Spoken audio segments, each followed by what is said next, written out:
बदलापूर शहराला लागूनच असलेले कोंडेश्वर हे पर्यटन स्थळ संपूर्ण महाराष्ट्रात प्रसिद्ध आहे।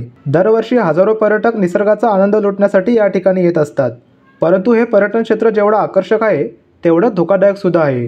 यामुळे अतिउत्साही तरुण मंदिराच्या मागे असलेल्या कुंडात आंघोळ करण्यासाठी उतरतात आणि पाण्याच्या खोलीचा अंदाज न आल्याने चिवाला मुकतात। मागील 5 वर्षात या ठिकाणी जवळपास 70 जणांचा बळी गेला आहे। असे असताना देखील या कुंडाकडे जाण्यासाठी तरुण आग्रही असल्याने चिवाला मुकतात।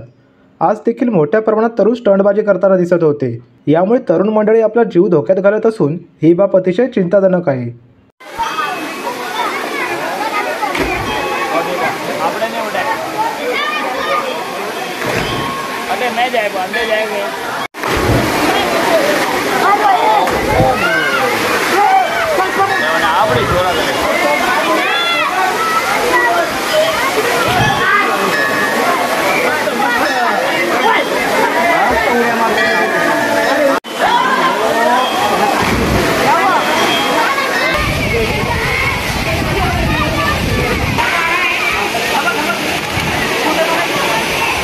प्रतिनिधी ऋतिकेश रोकडे, लोकपालक न्यूज, बदलापूर।